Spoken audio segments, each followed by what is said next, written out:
नमस्कार। जैसे ही पश्चिमी बंगाल की मुख्यमंत्री ममता बनर्जी का महाराष्ट्र दौरा खत्म हुआ, तो सोनिया माता और राहुल बाबा ने तुरंत प्रभाव से शिवसेना को सोनिया दरबार में हाजिरी लगाने के लिए फरमान सुना दिया। कांग्रेस और यूपीए के खिलाफ थर्ड फ्रंट बनाने की फिराक में ममता बनर्जी और एनसीपी सुप्रीमो शरद पवार ने अब उद्धव ठाकरे का खेल बिगाड़ दिया है और इसी खेल पर सफाई देने के लिए अब शिवसेना को दिल्ली में सोनिया माता के दरबार में हाजिरी लगाने के लिए पेश होने का फरमान सुना दिया गया है। ममता बनर्जी के महाराष्ट्र दौरे बाद अब कांग्रेस खेमे में हलचल तेज हो चुकी है। शिवसेना के मुखपत्र सामना के उखाड़ दिया वाले पत्रकार संजय राउत दिल्ली में सोनिया माता, राहुल बाबा और प्रियंका रानी से मुलाकात कर अपनी सफाई पेश कर रहे हैं। ममता बनर्जी के साथ आदित्य ठाकरे और संजय राउत की मुलाकात के बाद कांग्रेस ने शिवसेना को आड़े हाथों लिया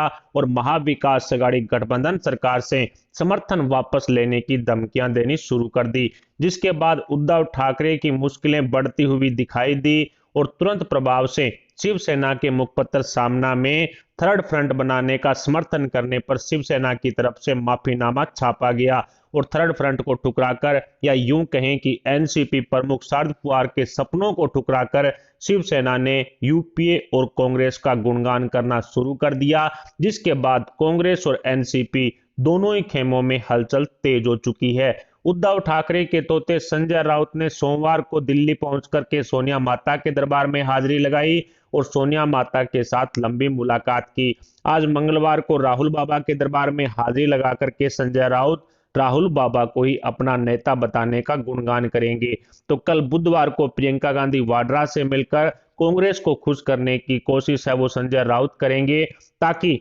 महाराष्ट्र में उद्धव सरकार को कांग्रेस का समर्थन है वो मिलता रहे। लेकिन शिवसेना के इस कदम से एनसीपी कतई खुश नहीं है। NCP supremo Sharad Pawar third front बना करके यूपीए के खिलाफ खड़े होकर के कहीं ना कहीं प्रधानमंत्री पद के उम्मीदवार बनना चाहते हैं, लेकिन शिवसेना इस बात को भूल चुकी है कि कांग्रेस के साथ साथ एनसीपी का समर्थन भी उद्धव सरकार को मिला हुआ है। यानी कि कहीं ना कहीं कांग्रेस के समर्थन को बचाने के लिए उद्धव ठाकरे ने एनसीपी प्रमुख शरद पवार को नाराज कर दिया है। दूसरी तरफ एनसीपी की कार्यकारिणी बैठक भी दिल्ली में चल रही है, जिसमें खुद एनसीपी सुप्रीमो शरद पवार मौजूद हैं। महाराष्ट्र की राजनीति में हो रही सियासी हलचल को लेकर के इस कार्यकारिणी बैठक का आयोजन किया गया है, जिसमें महाराष्ट्र के पूर्व गृह मंत्री अनिल देशमुख को सलाखों के पीछे से निकालने की रणनीति पर भी चर्चा हो सकती है। खबरों सूत्रों से मिली जानकारी के मुताबिक अनिल देशमुख को बचाने की कवायद इस कार्यकारिणी बैठक में होगी। इसके अलावा 100 करोड़ रुपए वसूली कांड और ट्रांसफर पोस्टिंग घोटाले को लेकर के उद्धव सरकार की नाकामियों पर भी चर्चा हो सकती है कि एनसीपी के नेताओं को उद्धव ठाकरे क्यों नहीं बचा पाए, इन पर भी चर्चा होना निश्चित है। इसके अलावा भी एनसीपी के कई अन्य नेताओं पर भ्रष्टाचार के लगे आरोप हैं, उन पर भी चर्चा होने की संभावना है। इसके साथ ही 1400 करोड़ रुपए की संपत्ति ईडी ने पवार परिवार की जब्त कर ली है, जिसका सीधे तौर पर संबंध अजीत पवार से है। बताया जा रहा है कि इस पर भी एनसीपी की कार्यकारिणी बैठक में चर्चा होगी।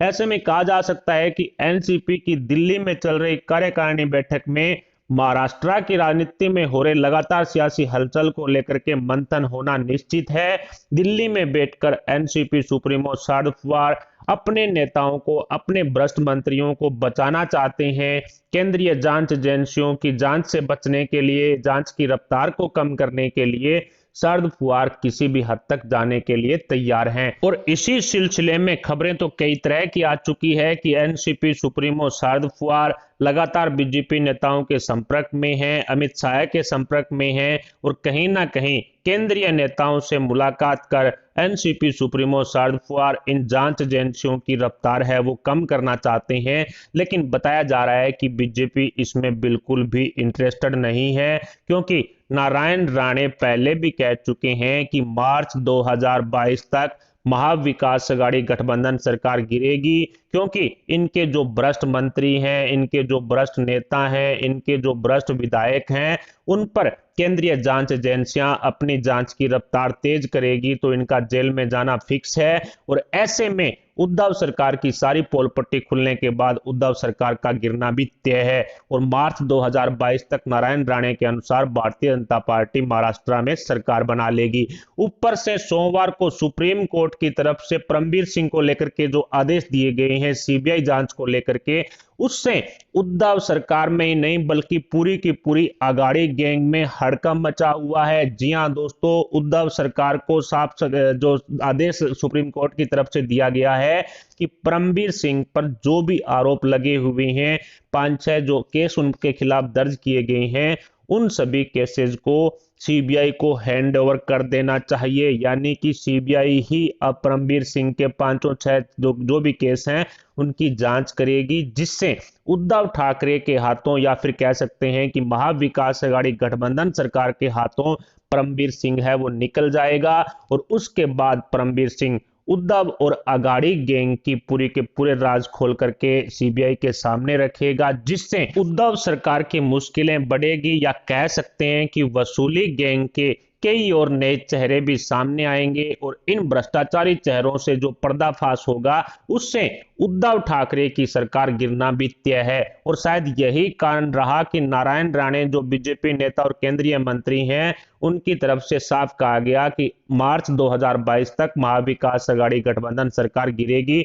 और इसका कारण शायद यही है क्योंकि फिर सारी पोल पट्टी खुल करके सामने आ जाएगी। यदि सीबीआई परमबीर सिंह के जो खिलाफ केसेस चल रहे हैं उनकी जांच करेगी तो फिर यह जांच भी होगी कि 231 दिन का इंतजार परमबीर सिंह को सस्पेंड करने में क्यों लगाया गया, परमबीर सिंह पर किस तरह के दबाव दिए गए, परमबीर सिंह पर उद्धव सरकार के परिंदों ने किस तरह से दबाव दिया। इन सब मुद्दों पर चर्चा होगी, इन सब मुद्दों पर जांच होगी और जब सीबीआई की जांच होगी तो कई बड़े राज खुल करके सामने आएंगे, या यूं कहें उद्धव ठाकरे और एनसीपी सुप्रीमो शरद पवार के सारे राज, चाहे वो वसूली कांड को लेकर के हो, चाहे वसूली गैंग को लेकर के हो, चाहे अन्य सचिन वजय के मामले को लेकर के हो, एंटिलिया केस को लेकर के हो, इन सभी जांच में निश्चित तौर पर सीबीआई है वो उद्धव सरकार की सारी पोल पट्टी खोल करके जनता के सामने रख देगी, जिसके बाद उद्धव सरकार का गिरना तय है। ऐसे में कहा जा सकता है कि महाविकास अघाड़ी गठबंधन सरकार में एक तरफ थर्ड फ्रंट को लेकर के काफी हलचल तेज है तो दूसरी तरफ एनसीपी और कांग्रेस खेमे में हलचल तेज हो चुकी है। कांग्रेस भी कहीं ना कहीं शिवसेना और एनसीपी से अलग होकर बीएमसी चुनाव लड़ने का ऐलान कर चुकी है। ऐसे में कहा जा सकता है कि संजय राउत अब सोनिया माता के दरबार में पेश होकर के शिवसेना की तरफ से सफाई पेश कर रही है, लेकिन इसमें क्या संजय राउत को कामयाबी मिलेगी ये तो आने वाला वक्त बताएगा। फिलहाल महाविकास अघाड़ी गठबंधन सरकार में एनसीपी प्रमुख शरद पवार ने हड़कंप मचा करके रख रखा है। एनसीपी किसी भी वक्त शिवसेना से अपना समर्थन वापस ले सकती है, इस तरह की खबरें लगातार आ रही है। फिलहाल महाविकास अघाड़ी गठबंधन सरकार को लेकर के एनसीपी की कार्यकारिणी बैठक में किस तरह के फैसले हो सकते हैं, क्या सीबीआई जांच में उद्धव सरकार की सारी पोल पट्टी खुल करके सामने आएगी, इस पर अपने विचार हमें कमेंट बॉक्स में जरूर बताएं। साथ ही वीडियो को लाइक करके हमारे चैनल को सब्सक्राइब जरूर कर लें। अभी के लिए इतना, मिलते हैं अगले अपडेट के साथ, तब तक के लिए जय हिंद जय भारत।